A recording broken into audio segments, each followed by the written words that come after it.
bright out. It's 6:30 and the sun is already streaming, but that's all right. I'm like packed up mostly. I'm just gonna eat some breakfast and get on the road. Might have messed up my food a little yesterday because my intention was to stop into town and get a little like top up on my resupply, but then I didn't stop in town because I was off-roading with the Germans.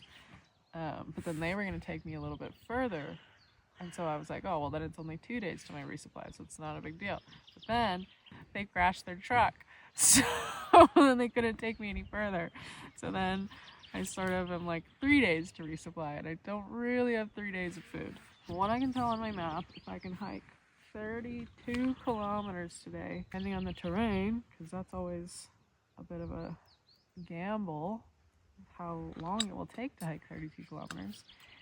But if I can do that in a decent amount of time, there's a restaurant at the end of today. And then I can eat dinner there, and then I'll probably be fine. I'm nearly done. I think I'm gonna finish in 3 days. There's a little bit of Albania that I'm not going to do because the trail ends sort of in the middle of nowhere. 3 days I will be in a town, and then it would just be like another day and a half in Albania or something. But I'm just gonna end in that town and then get a bus to the main city in Montenegro, Podgorica, and then that's where my flight leaves. So I think I'm nearly finished. Ha! Crazy. Finally. Last night it was a very peaceful sleep. It got cold. I was quite surprised by how cold it got. I mean, I'm at 1,700 meters and it was only like 20 during the day, so I mean it makes sense, but it was chilly.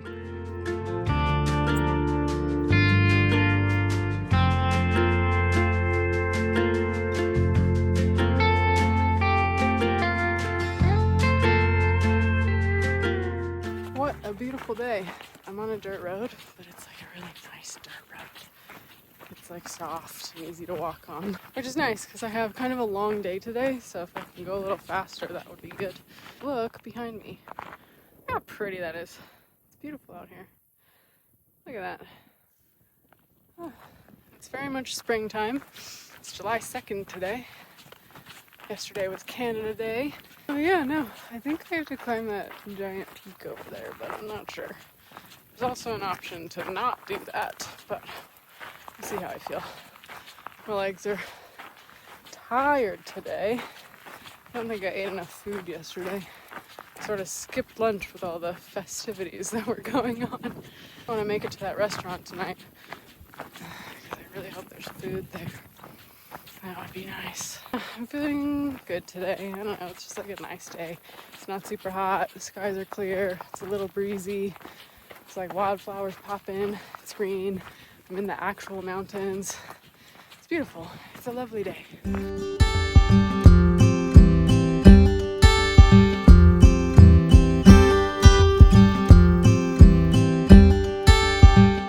At the top, something like 2,100 meters.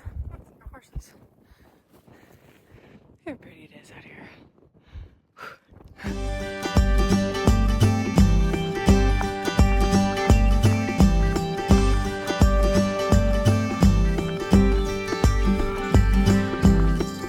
It is so beautiful out here. I can't believe how pretty it is out here. Oh man. Just lovely. There's this little hut on the side of this like dirt road, and they gave me a piece of quiche. So good. They also have like raspberries and like some kind of cake that I'm definitely gonna buy. No interaction would be complete without a shot of something. This one's made of honey, he says. I don't love this, but you know, it's like part of being polite. See how this one is though. So strong. Solving my food problems. Got a pint of raspberries and a cake with raspberries. Oh, very excited to eat that.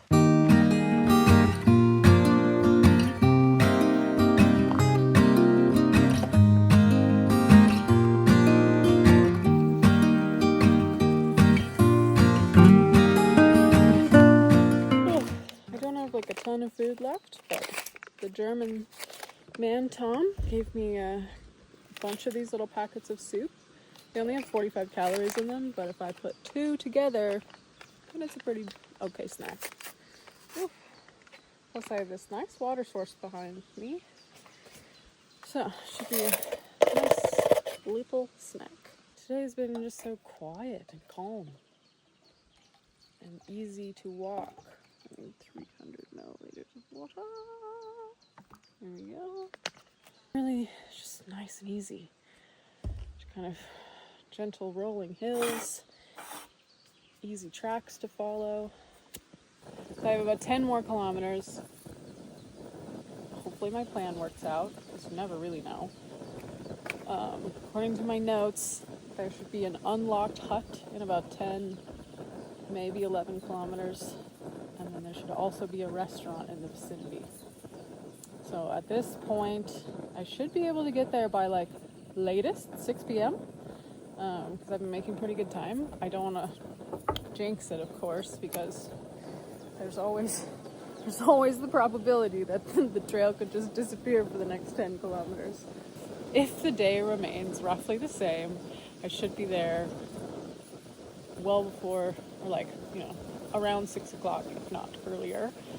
And then hopefully that means that the restaurant is open and that they will feed me real food. That would be nice.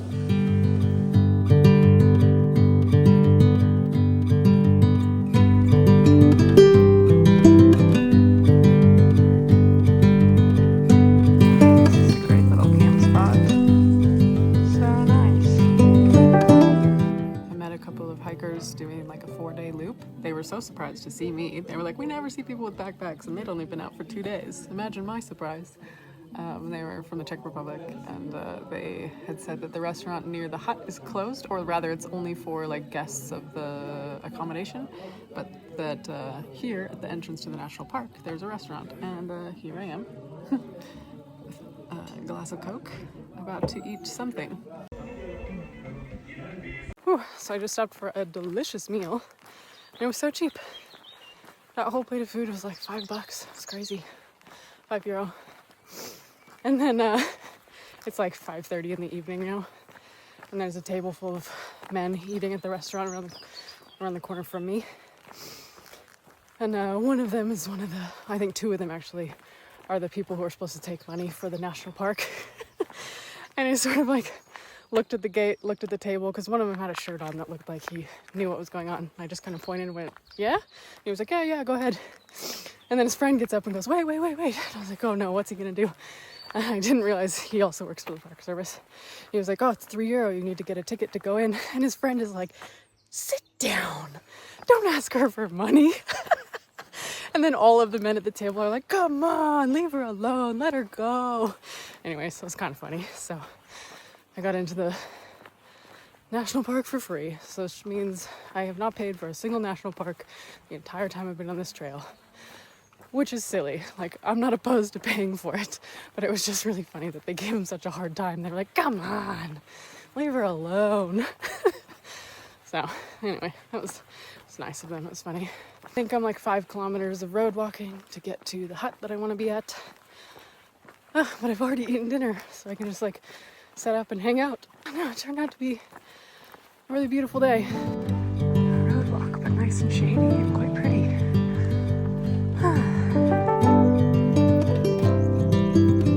Found myself a handful of strawberries, and then I looked up. Look at them all. Yes. There's like a million of them, and they're so delicious. Oh, so good. I could stand there for like an hour just eating them. They're so delicious. They're so much better than the strawberries you get in the store. It's crazy. They're so good. I want to eat them all. But I will save some for the animals.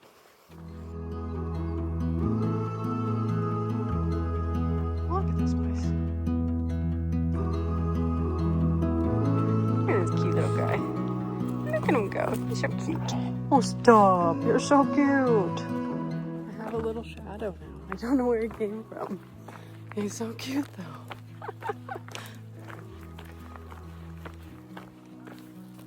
Hi. Why are you so pretty? So cute.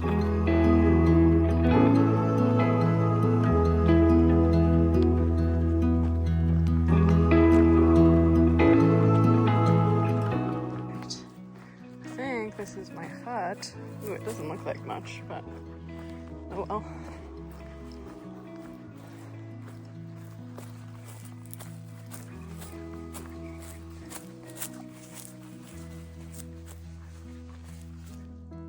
That's the one. Well, there are no windows in there. It is crazy dark. And yeah, I don't know about that. It's not great. Now that my eyes have adjusted, it's not so bad. I can sleep up here. That'll be fine. Are you just gonna hang out with me? Is that what's gonna happen? Am I the dog whisperer? How did this happen?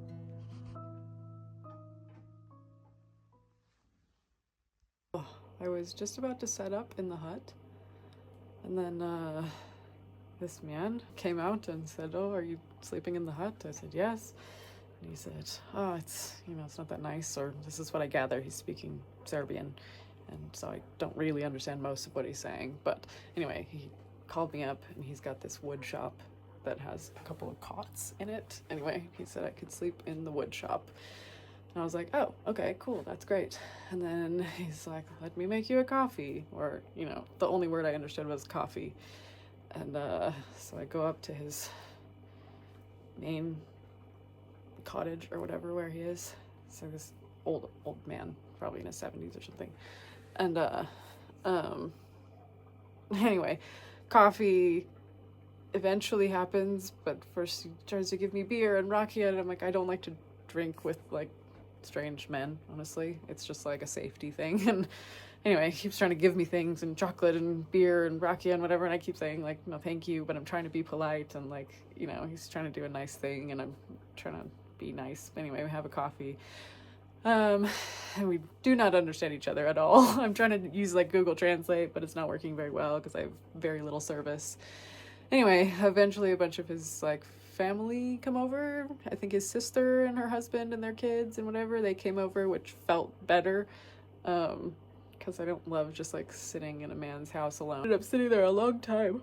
I didn't really know how to leave while still being like polite because anyway, I don't know, but this place has power and cots, and it's a good spot, and it locks from the inside, so that's important. Yeah, anyway, I managed to get out without drinking any rakia, which is good because that stuff doesn't make me feel good. But yeah, it's always like a tricky thing, right? Because I'm obviously traveling solo. Like, there's no one with me, there's no one around, and so it's like, it's sometimes like challenging to navigate while like,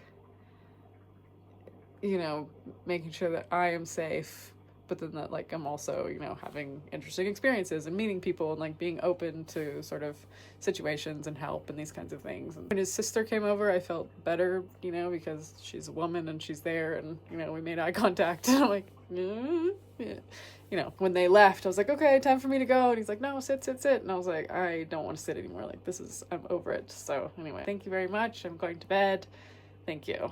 I think he told me to come back and he would make me eggs for breakfast, but I think I'm just going to get up early and hike away, because as much as people are being kind, I also have sort of like a line for like my comfort level, and it's like, it's a tricky thing to navigate, because I've noticed that men in Montenegro are really touchy-feely, which I'm not super comfortable with, because I don't know them. I've locked the door, I'm indoors, and that is that, I suppose. So here we are. I don't know. The whole thing is complicated and weird, but it's just always a little weird when I'm a woman alone in these situations. So anyway, that's all. Yeah, so I'm hiking back the other direction at the moment. I just am so uncomfortable. So I meant to stay in that hut last night, and the hut was like directly next to this house and this bunch of houses, like a little neighborhood. And yesterday this like very nice, normal seeming man comes over and was like, oh, the hut's crap. And I was like, yeah, the hut is crap, but like whatever. And he's showed me to this like wood shop where there are some cots, and he's like, you can stay here, no problem. And I'm like, great, that's so much easier. And this is like a normal experience that I've had along this whole trail of people just being like, yeah, here, let me help you, and not being weird about it. he's like, yeah, this is my house, and this one up the hill, and this other one, and I take care of the hut. I'm like, oh, cool, that's great. Oh, make you a coffee. I'm like, great, that's again normal behavior. This is all very normal. So I go up the hill to his like main home. A couple of his friends and I think his sister and their kids like come over and we're having coffee and whatever. But he keeps touching my leg.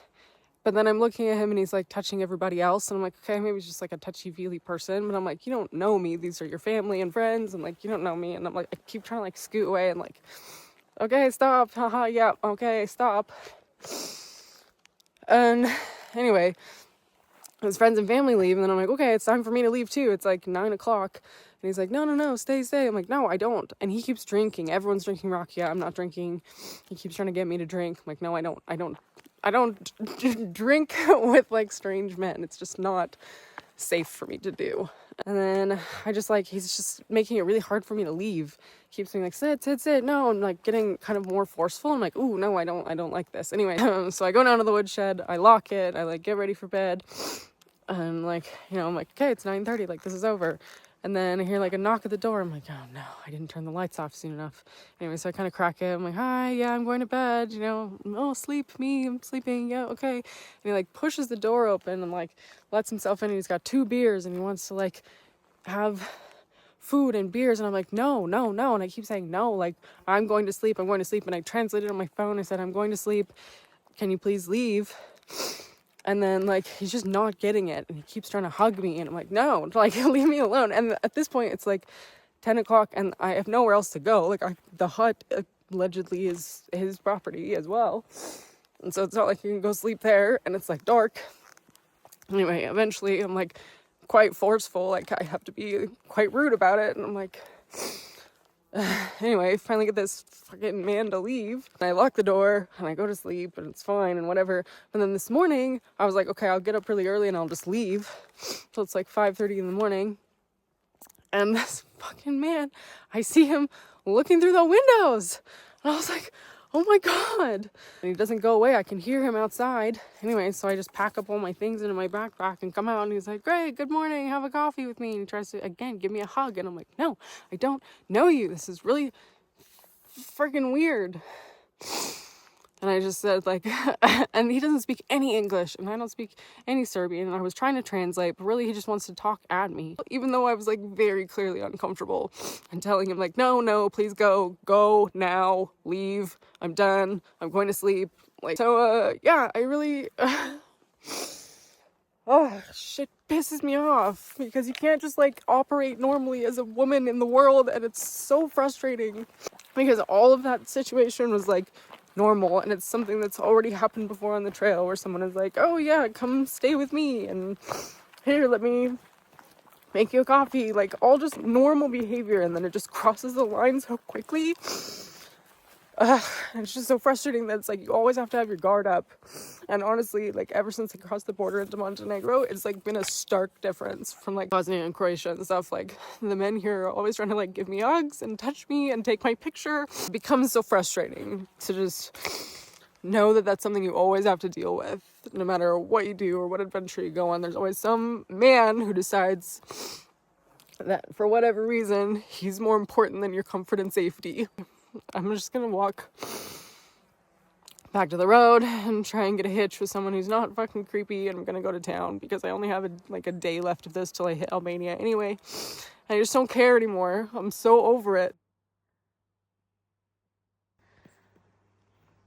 We're just the cutest puppies. Hello. Hi. How are you? Feels like a bit of an anticlimactic end to this whole thing, but I simply don't have the bandwidth, honestly. I don't have that many days left. And again, I was talking to another gal who's hiked through this section. You know, I was actually just telling her about my experience, and I was like, is it worth like continuing? Because I'm just so frustrated. Anyway, she was like, yeah, I had something similar happen to me near to Albania. And she said, honestly, once you get into Albania, the men's behavior is so much worse. And I was like, ugh.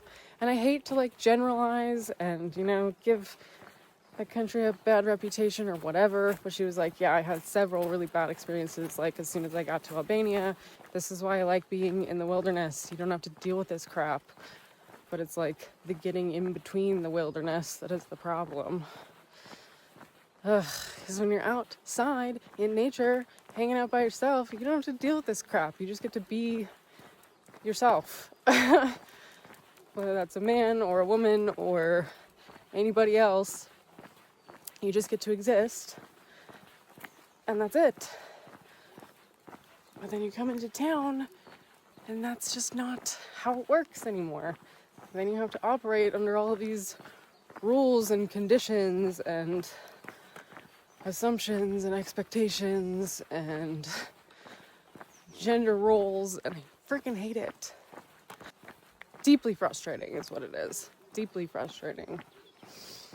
So I made it to the border of Albania, and I'm not going to cross over it because it's just going to be another town that I'm just going to have to get another bus from. So I'm walking back to the entrance of the national park. I know it's super early in the morning, but maybe I'll be able to get a ride or something. I tried to look up buses. There aren't buses. I'm sort of just in the middle of nowhere. I'm over it. I'm so over it. I just I don't know. I was already over it because I was going to be done tomorrow. But now I'm really over it. I just am so done. Yes. Did you say hi? Hi. Well, after a really weird evening and morning, I hiked back to the entrance of the national park and was just trying to figure out what I should do next. And then a Polish woman and her family pulled up in their little car, and she got out to ask a question about the road, and her and I started chatting, and I just said, I just finished this hike from Slovenia to the Albanian border, and now it's my last day and I'm just trying to get to town. And she's like, oh my gosh, you have to come with us. And so now I am in a town that Google told me there was a bus from here to Podgorica, but they were so nice. They were so nice. They rearranged their car so they could fit me in. There were 4 of them in a small car already, and they stuck me in there with them, and they're just the friendliest folks, and it really turned my morning around. So I really appreciate that, because I was in such a terrible headspace. But I feel good about it all, honestly. It was a wild adventure, and I'm happy that it's over. I met a lot of nice people. I saw a lot of beautiful places.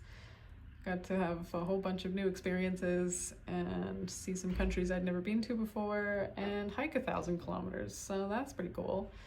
And I'm quite happy that it's done. I'm ready for it to be done. And now I'm gonna get in the shower and then go find some breakfast. Yeah, there we go.